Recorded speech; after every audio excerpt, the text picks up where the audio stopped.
Hello there, YouTube, and hello there, especially to all the people that are thinking about going into the automotive field and get a job working on cars.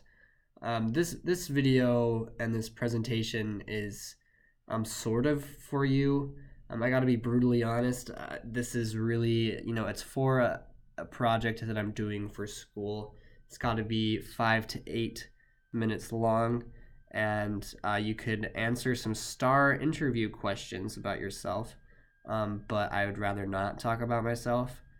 Or you can present on a current automotive job or employer that interests you, or a similar topic related to a career in the automotive industry.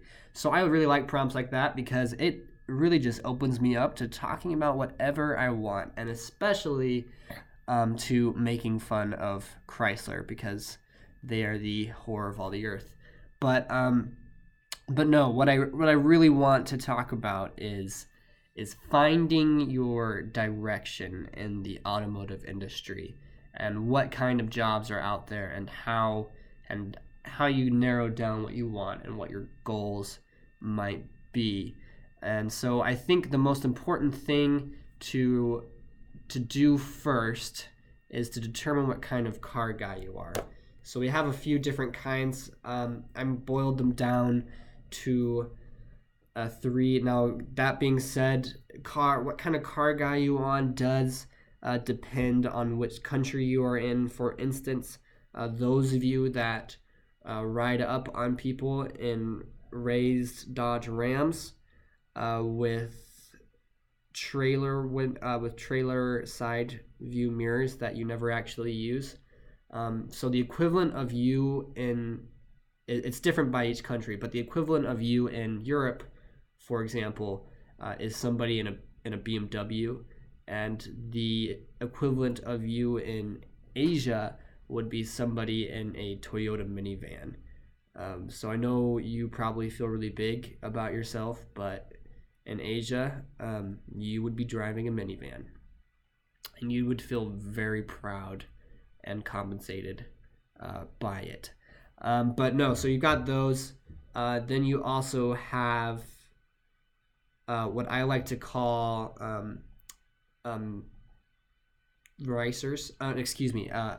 Those that are into Subarus and Mitsubishi Evos that they can't afford, but will try and buy them over Subarus, but then just end up buying a Subaru. And then a couple people that buy Honda Accords, or not Accords, but Honda Civics, because they thought it was better to not drive a Subaru, but they end up driving Subarus anyway. And see, here we go. We've got Civic, Clio, another Civic, stuff, a Bugatti, a woman that is clearly just doing it for the sake of modeling and does not give a crap about that car whatsoever. I do like how the rims contrast with the paint, though, and that's interesting. So yeah, we've got this. This is the Racer. And last, what kind of car guy you are, you say basically you're on YouTube. You have a YouTube channel, and you are in this little exclusive group that somehow found the money to get a Lamborghini or an i8 or a ZL1 Corvette by the time you were starting 8th grade, and you it's like, for example, just to give you an image, here you go. This would be you. You could be one of these kind of car guys. And so depending on which kind of car guy you are, you want to do some deep soul searching. I suggest running to a mountain somewhere where there is a pond, and meditating for about 3 days and 21 hours, and that should give you the answer to what kind of car guy you are. or you can just measure the lift on your truck. And so yeah, once you've determined that, we can go into some of the different careers. So say so like you're a truck person and you would rather wear camo, you would probably be more likely to choose hurting your back over making money. And so if you do that, I would suggest working in a shop. You'll have lots of fun there. You will get to complain about the economy and how America's in debt, and also act not surprised when your coworker tells you that he just found out that he married his cousin. That does depend on which part of the country you're in. If you're in the South, that's probably what you're going to be doing. If you're in the West, you're probably going to be speaking Spanish. But if that's what you want, then that's what you want. Now, on the opposite end of the spectrum, we have some corporate jobs. Now, these are for the people that want to make money, that want to take over the world. And, if there was like maybe 2005 to 2008, they'd be wearing earpieces. But, people just don't do that anymore. It's kind of out of style, but it's that guy, that guy that's always got to wear an earpiece. And so we have Audi's job website here. We go down to the bottom, careers at Audi of America. It's probably just easier to go down to the very bottom and go to career. Dang it, that's the same page. So yeah, we've got careers. It's going to go all jobs. See what's out there, the possibilities. We've got engineer and autonomous driving, UX design researcher, whatever UX is. That sounds like some sort of drug. Mapping and localization. I think that's a front for the CIA, but we might, it's bad to jump to conclusions. Here's something really interesting. Okay, this is right up my alley. Lamborghini sales planning analyst. All right.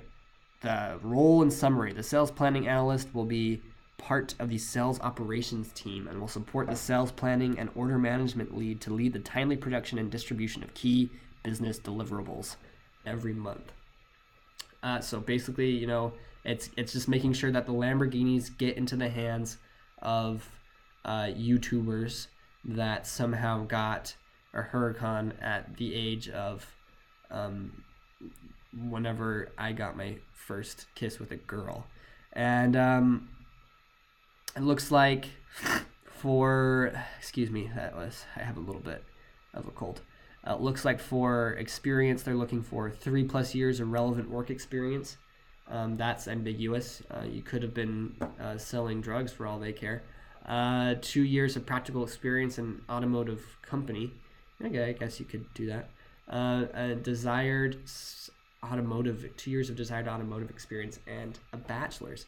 So I personally myself don't have the work experience, but my automotive bachelor's definitely there for something that they would want. So that's good. Expert level knowledge of Microsoft Excel. You could just get expert level knowledge of Black Magic. That's probably easier than expert level knowledge of Excel. But if that's not good enough, you can do PowerPoint. That's simple enough to figure out. And now, so that's the two extremes. You've got the mechanics and the guys with pension plans. And then you've got in the middle, and in the middle is probably where one of the nicest places to be is. And that is at an aftermarket tuning company. So this is a German one. They probably take things a little bit more seriously. And they're not showing me actual jobs that they might have besides departments where they would have jobs. And then, but what you're going to be doing here is you're going to be mixed with a bunch of people that are super passionate about their work, but also kind of crazy because, they like to mod their cars to go faster. Now, that's the people you work with. I can definitely warn you that your clientele is going to be mostly probably 18 to 23 years old, and smells like bubblegum raspberry vape juice. And so that's the only drawback. Or if you're into that, I guess it's a plus. I personally am not, but you do you, man. You do you. So yeah, as you can see, there's lots of beautiful and exciting opportunities in the automotive industry. But honestly, if you were to take my personal advice, I say screw it all and go and be a race car driver.